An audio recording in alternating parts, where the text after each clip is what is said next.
Farao omukulu w'abambowa Omumisiri n'amugula mu mukono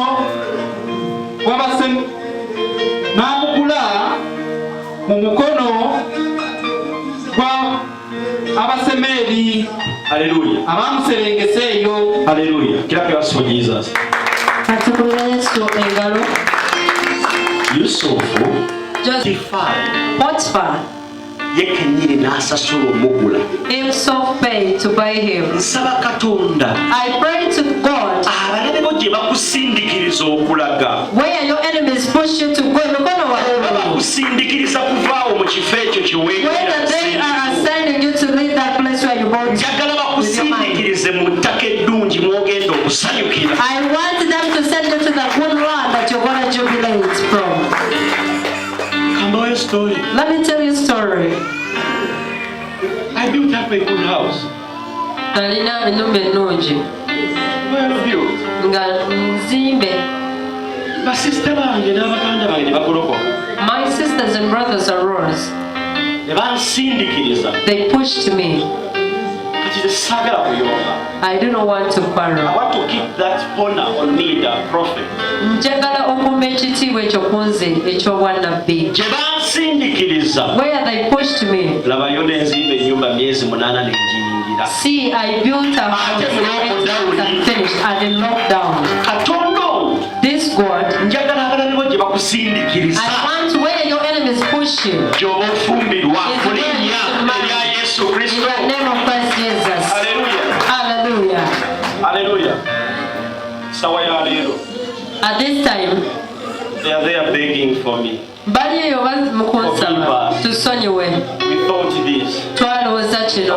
Twalowooza bwe tuti. You don't need to quarrel. Teweetaaga kuyomba. You need to pray. Weetaaga kusaba.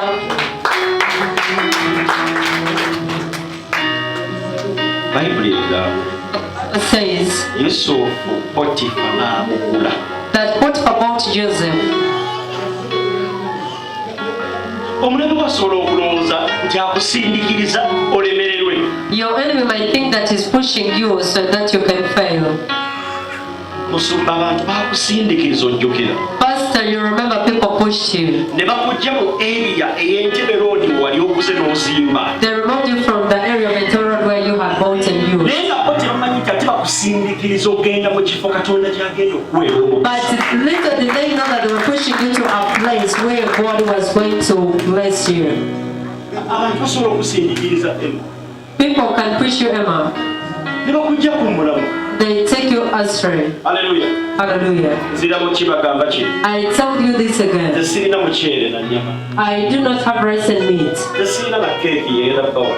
I do not have anything to give you. Ne transport oba tewase nayo ojja kutambulawo ngo. Even transport, if you do not have it, you're gonna put back. Naye nina Yesu. But I've got Jesus. Ngenda muyita mu mwaka gumu myezi anaakyusa ebintu In the name of Jesus. ewatali gato ogenda There is no that you're going to make so and so. natandika otunuulira I'll teach you these words. tunuulira Katonda Look at God. va ku baana b'abantu. Leave mortal Nze men. natandika otunuulira Katonda I started looking at God okuteebereza kwange in my imagination, amagezi gange in my wisdom, ebirowoozo in byange my thoughts, na buli kimu and everything. nenga Yesu nze mbikuleke I said, Jesus, I leave everything into you. amazima. Surely, Bayibuli etutegeeza the Bible tells mu us Zabbuli 37:25 in Psalm 37:25 nali muto that I was here kakati nkuze and now I'm grown, naye sinaba kulaba mutukuvu ng'alekeddwa but I've abaana be nga never seen the basaba righteous one being forsaken,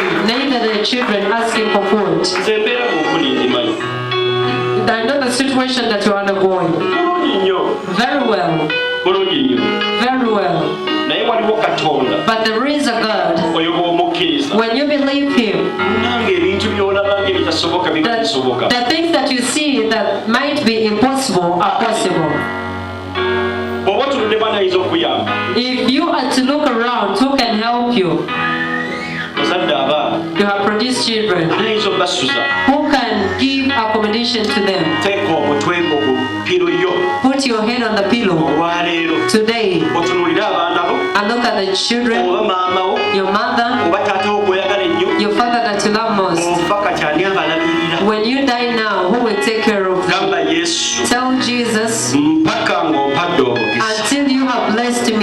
sijja kutanga malayika nga Yakobo bw'atatta malayika. I shall not also lose you the way Jacob never left the angel. In Jesus' name. Moninya erya Yesu. Weetaaga omukisa. You need a blessing. Va mu ngalo zo waliwo abalina okulya. Because there are people that have to eat from your hand. Sabe Katonda. I have prayed to God. Abantu bajjenga gy'oli tobammanga mmere kababa abalabe bo. People always come to you and never deny them for beat your enemies. Hallelujah. Hallelujah. Yusufu. Joseph. N'awaayo emmere naye emmere gy'awaayo. Joseph gave him food, but agiwa abantu abamutunda. he was giving it to the people that sold him. Katonda w'ekisa. The gracious God. Akuteeke mu mikono gy'abantu abatuufu. Let him put you in the hands of the right people. There is a word called the formation. Waliwo ekigambo ekiyitibwa oba enkola. What is formation? Mino engeri wakivunulamu nga tuli mu church eno. The formation of the rain.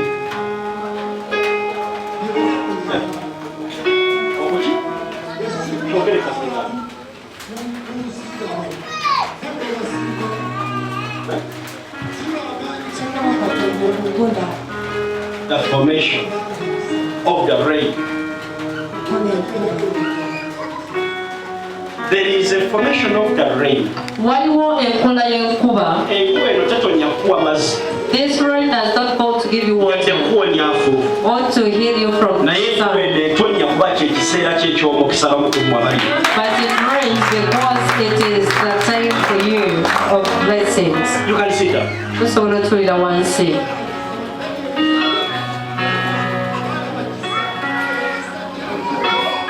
Who sold your destiny?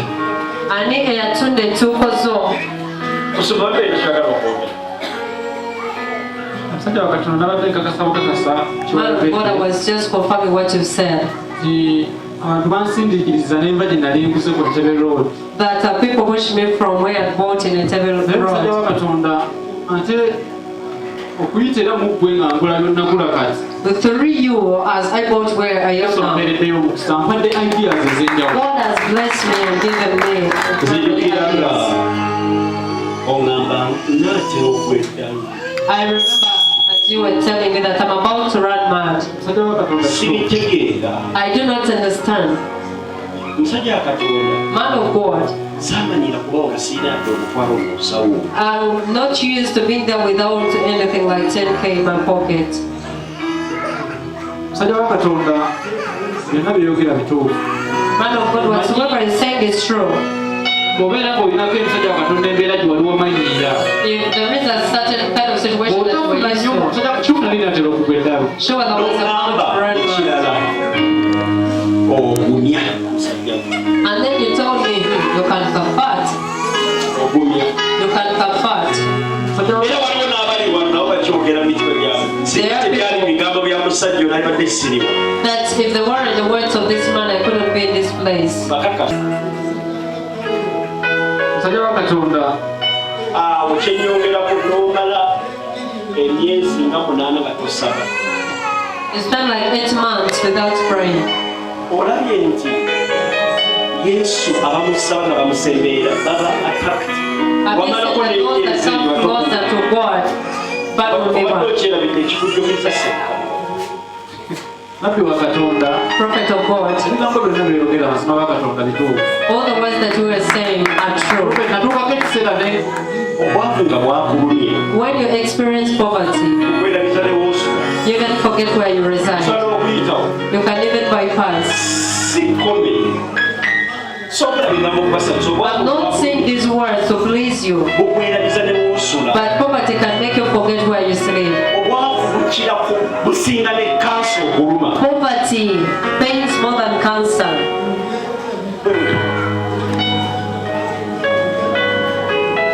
Zijukira obwavu bwaluma ekola budget I remember I went through poverty and made a budget etukyaza ewaabwe wa mami to go and pay a visit at Mommy's place ekasawo in Passau. twasonda ssente emyezi 8 ku mwezi. We solicited money for 8 to 9 months. Naye nga budget yali ya mitwalo 16 n'ekitundu. But the budget was 165,000 shillings. Ekyaliwo ng'ekyebbeeyi yali nnyama. The precious thing that was in the budget was meat. Our time reached and we said, let's go. Then there was a pastor that stood that when you're going, you shall get an accident. And you cannot be with Kate. I said, sir, that I'm a chosen one of God. I even called this man that I'm going to visit. I'm waiting for the accident along the way.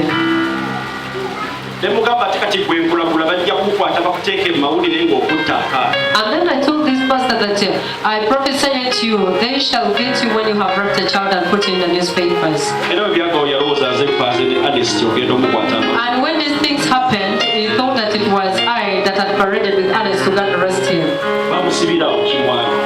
This man was imprisoned there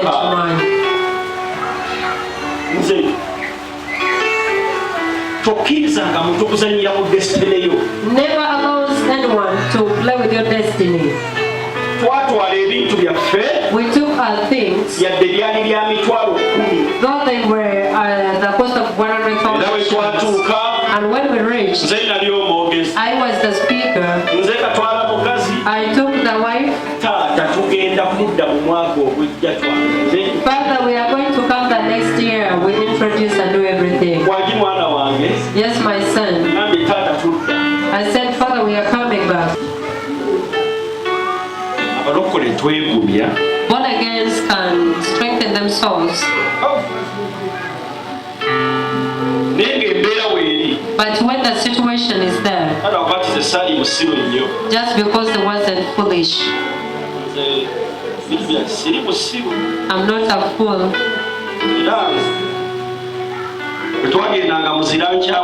Whenever we used to go in lunch hours, I remember Pastor Choi said that when you reach a car, touch on that car.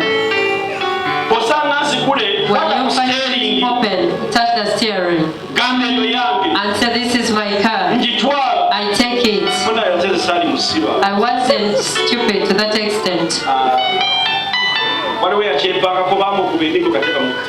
There is someone that tried it out. He was beaten up, nearly dead.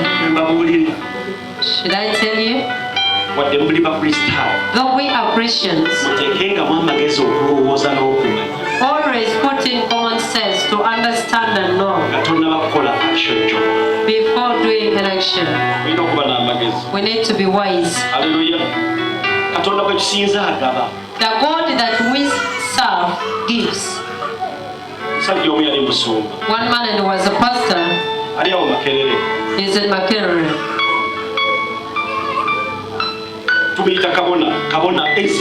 We call him Seer Ezra, and he has got vermin beards. And then called my wife. Then they went in the room. Then this priest said that, where is he going to take you? Though I have a wife, I can marry you. And then I add you into the other one and be two. And that man is too poor.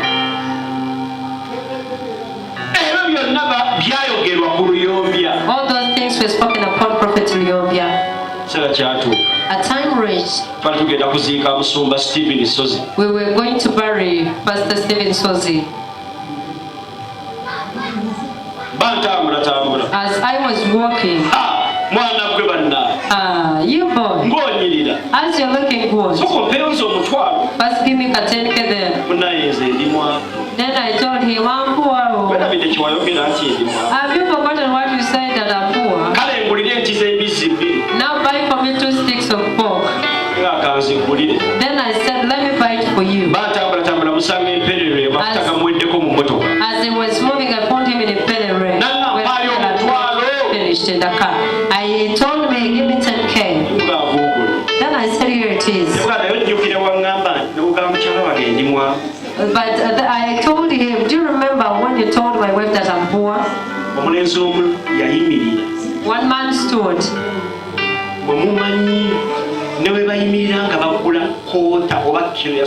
And said, do you even know how they stand when they're buying a quarter or a kg of sugar?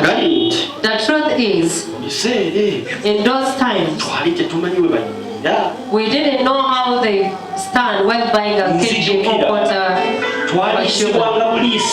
I remember we just big fed. And the person that used to bring the food,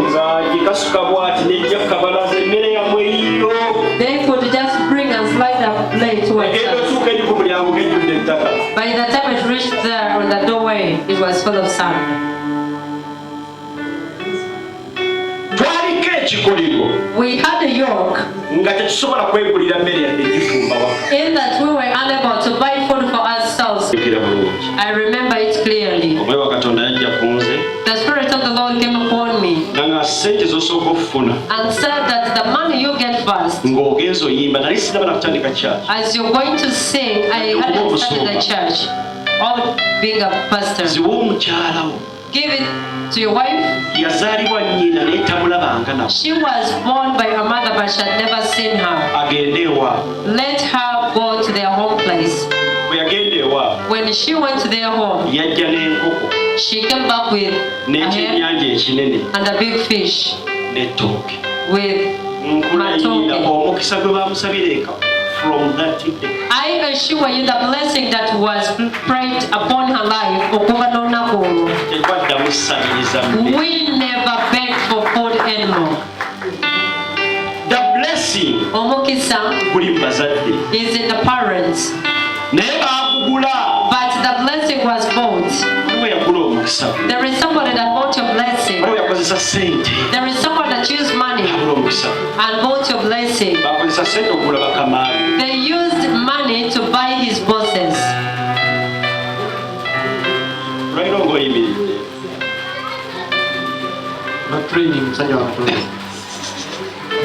Hallelujah. Praise the Lord. Come up here, raise up your hands where you are. My blessing. Everywhere they sold you, come back to be restored.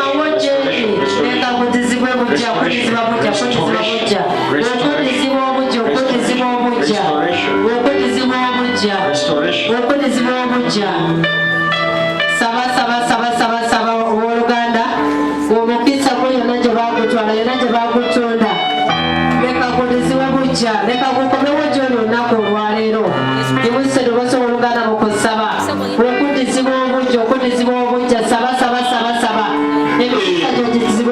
Jesus, holy name.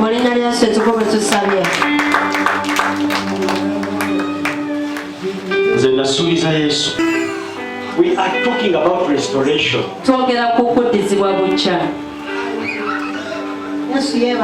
Praise be to Jesus. What the prophet of God has said is true.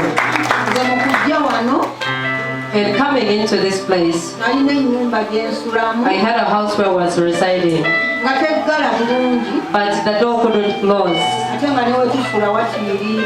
Even where the place where we were residing could flood. When it rains in the night,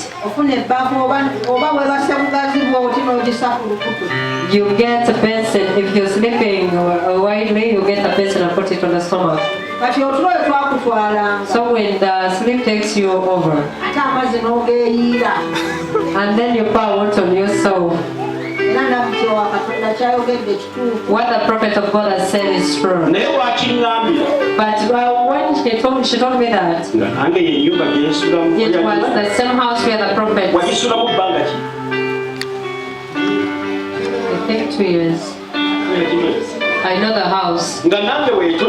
As it rains, I could also sit, and the house gets filled. I could fish and pour. I could fish and pour. It was a corridor from here up to there. Then I put a bed in it. That is where I used to sleep. She told me that word when I didn't tell her the kind of house I was sleeping in.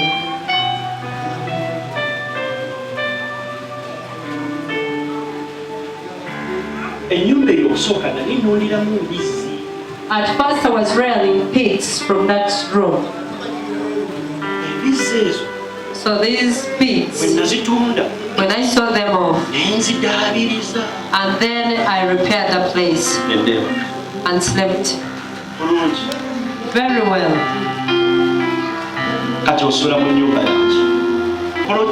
This lady had a plot of land, but every envelope, she used to say that she wanted to sell off the land. Then I told her, Madam, leave this land alone. I told her this. See, that is the very place where the Lord built for her a house. What the prophet of God has said is true.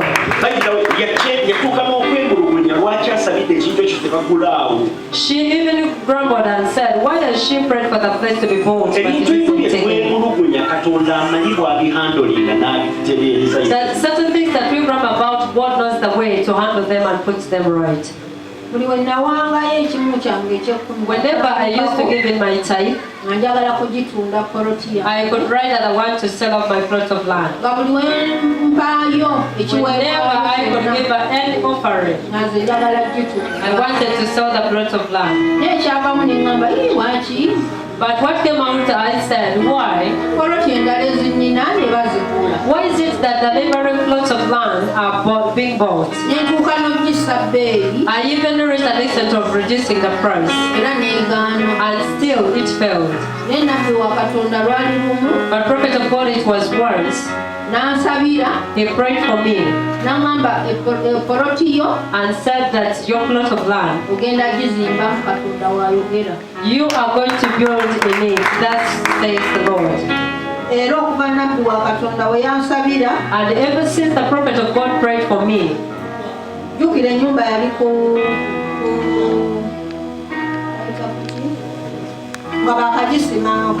the house was a foundation. It was in the foundation.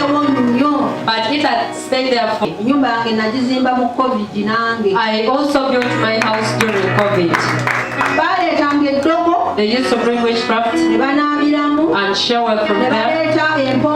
They could bring those in pombo. They could put in the sun. But whenever they did that, my God provided manna and I could just go I built my house to completion until I entered it. Another house is coming.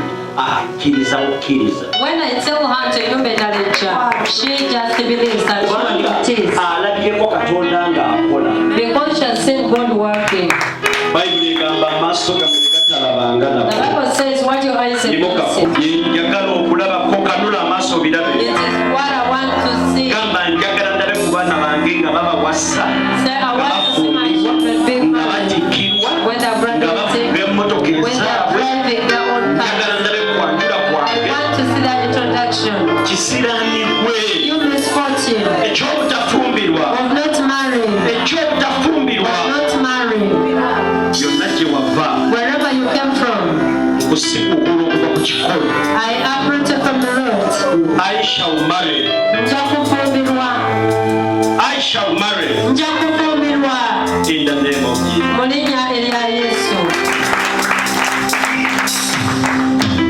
Sit down. Hallelujah. Hallelujah. Praise the Lord. Come on, favor.